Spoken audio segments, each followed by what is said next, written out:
Now the lunchtime news on BBC One with Martine Croxall.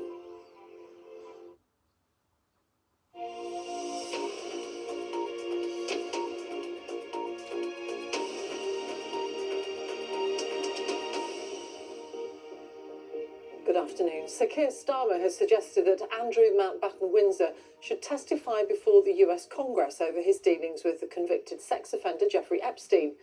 New accusations from a woman who was a victim of Epstein allege that he sent her to the UK for a sexual encounter with the former prince. It allegedly happened at his Royal Lodge residence in 2010. The woman, who's not British, was in her 20s at the time. Her lawyer says they're considering legal action. BBC News has asked Mr Mountbatten Windsor for comment, but he hasn't responded. He's previously denied any wrongdoing. Chichi Uzundu has this special investigation. Andrew Mountbatten Windsor, once a prominent member of the royal family living in disgrace. Now, a second woman alleges she was sent to him for a sexual encounter on the instruction of the sex offender Jeffrey Epstein. Whoever you are, nobody is above the law. A lawyer is Brad Edwards, who represents hundreds of Epstein's victims. There are certain people, certain victims, that Prince Andrew hurt. The woman is alleging she was flown to the UK by Epstein, and her lawyer says it was to comply sexually with Andrew. She says she was in her 20s and is claiming the sex occurred at Royal Lodge, the 30-bedroom Windsor home the former prince has been asked to leave because of his friendship with Jeffrey Epstein. This is the first time an accusation has been made involving royal residences. We're talking about at least one woman who was sent by Jeffrey Epstein over to Prince Andrew, and she even, after a night with Prince Andrew, had a tour of Buckingham Palace. So I just want to go back a step. We are not talking about Virginia We are Giuffre. not talking about Virginia Giuffre. Have you got anything to say about Prince Andrew? Not at the moment. Virginia Giuffre, who took her own life last year, accused the former Duke of York of having sex with her when she was 17. In 2022, Giuffre and the former prince settled a civil lawsuit for an estimated $12 million. Andrew has always denied her accusations. BBC News has seen an email exchange between Andrew and the woman making arrangements for the meeting in 2010. That's just weeks after Epstein's sentence ended for soliciting sex from a 14-year-old girl.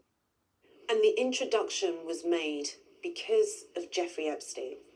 The introduction was made by Jeffrey Epstein because of his close association and friendship with Prince Andrew. And with the release of millions of documents, images and video footage from the US government's investigation into Jeffrey Epstein, it is clear that the pair had a close association and friendship. BBC News has repeatedly asked Andrew Mountbatten Windsor for comment about these new allegations, but so far he has not responded. And at this point in time, we have no one to even communicate with on behalf of Prince Andrew. He's seemingly been disconnected from his lawyers, which was the only way to kind of communicate with him about this. I mean, all we can do is file a civil lawsuit. Last year, the King formally removed Andrew's styles and honours, including his title of Prince. The statement from Buckingham Palace in October said their Majesties wish to make clear that their thoughts and utmost sympathies have been and will remain with the victims and survivors of any and all forms of abuse. Jeffrey Epstein died by suicide in 2019, but the Epstein story is still in the news because the women he abused are still fighting for justice. Chichi Uzundu, BBC News. The latest released Epstein files also contain bank statements suggesting Lord Mandelson received sums totalling $75,000 from the convicted sex offender in the early 2000s when he was a Labour MP. Lord Mandelson has denied receiving any payments and has questioned the authenticity of the documents. Here's our political correspondent, Tony Bonsignore. A new image of Peter Mandelson, one he says he can't recall, found in the latest release of documents by the US Department of Justice. Also there, bank statements showing alleged payments by the convicted sex offender Jeffrey Epstein to Lord Mandelson more than 20 years ago. One in May 2003 to an account associated with his partner, Reynaldo Avila da Silva, but with Peter Mandelson as the beneficiary.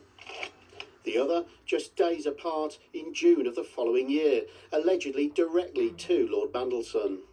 These latest documents raise further questions about the extent of the relationship between the two men at a time when Peter Mandelson was still a Labour MP. There are also questions over what should happen next. Steve Reed is the Housing Secretary. Anybody that has insight or information to share that can shine a light on what has gone wrong so that we can get some justice for the women who have suffered so much, then they should come forward. It's another blow for a man considered a key but controversial figure in the new Labour movement of the 1990s. It's also difficult for the current Prime Minister, who last year appointed him as UK Ambassador to Washington, despite concerns from many. Sir Keir Starmer later sacked Lord Mandelson from that role, accusing him of not disclosing the full extent of his friendship with Jeffrey Epstein. In a statement this morning, Peter Mandelson said, "I have no record and no recollection of receiving these sums and do not know if the documents are authentic." And he repeated his previous apology. "I can say clearly, though," he said, "I regret ever having known Epstein. I was wrong to believe Epstein and swallow his lies following his conviction and to continue my association with him afterwards. I deeply regret doing so and apologise unequivocally to the women and girls who suffered." But with more evidence now emerging, Lord Mandelson is coming under increasing pressure to explain what happened and when. Tony Bonsignore, BBC News. President Trump has said Iran was in serious discussions about a deal to prevent Tehran from developing nuclear weapons as the threat of a major US attack remains. Iran's top security official says a framework for negotiations is progressing. Speaking this morning, the Iranian Supreme Leader, Ayatollah Ali Khamenei, warned that if the US does attack, it will lead to a regional war. The Rafah border crossing between Gaza and Egypt has been reopened this morning on what Israel says is a trial basis. Some aid has already started to flow through, and it's hoped residents who want to return will be able to from tomorrow. The BBC and other international news media are prevented by the Israeli government from reporting independently from Gaza. But we can speak to our correspondent Dan Johnson, who's in Jerusalem. Dan. Yes, the Rafah border crossing is important. It's the only gateway for Palestinians to leave Gaza and reach the rest of the world. And for almost the entire last 2 years, it's been closed off. But Israel announced earlier this week it was hoping to reopen the border crossing after the return of the body of its last remaining hostage. And Israeli officials have announced this morning that the crossing has officially reopened, though they say today it is only testing the process and that people will only actually be able to go across from tomorrow, and albeit then in limited numbers. People are able to leave Gaza if they need medical attention, and the Palestinian authorities say there are about 20,000 Palestinians who are sick and need medical attention. We also understand there are as many as 30,000 displaced Palestinians who've already registered to return, either from Egypt or other countries. But how quickly that is possible, how soon they want to return, we'll have to see. But these are positive steps towards completing the first stage of the American brokered ceasefire deal and moving into the second phase. Now, in another development, the Israelis have announced this morning that MSF, Médecins Sans Frontières, the aid charity, will have to cease its operations in Gaza from the end of this month. That's because the aid organisation has refused to hand over details of its staff. The Israelis are insisting on that from all aid agencies. They say to check that Hamas and other militant groups are not using international agencies as cover for their activities. It's accused MSF and other aid organisations of having staff with links to Hamas. That's been denied by the aid agencies, but MSF said it could not comply with the Israeli request because it feared its staff would suffer intimidation or attacks. So it will have to cease and leave Gaza by the end of February. That only makes the aid situation there even more dire for Palestinians. Dan, thank you very much. Dan Johnson in Jerusalem.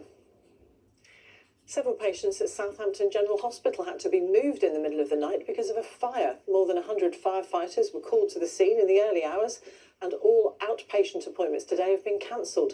The hospital says nobody was injured, and patients in all affected areas were evacuated and safely relocated to other wards. Spain's Carlos Alcaraz has become the youngest player to win all 4 tennis Grand Slam titles after he beat Novak Djokovic in the final of the Australian Open this morning. The 22-year-old came from a set down to claim victory and pick up his 7th major title. Our sports correspondent Patrick Geary was watching. It started theatrically, it would end momentously. One of these two players would achieve something remarkable today. Now the match to find out which. Novak Djokovic is 38. No man's won a Grand Slam at his age. No player's ever won 25 of them. He wanted to be first. He struck first. But modern tennis demands so much of the body, and Carlos Alcaraz is only 22.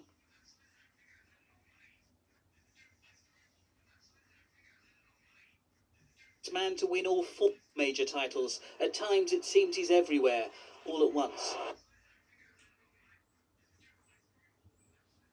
Even the greats gasp. Rafa Nadal is only a year older than Djokovic. The Serbian would not go quietly, but this was not his time.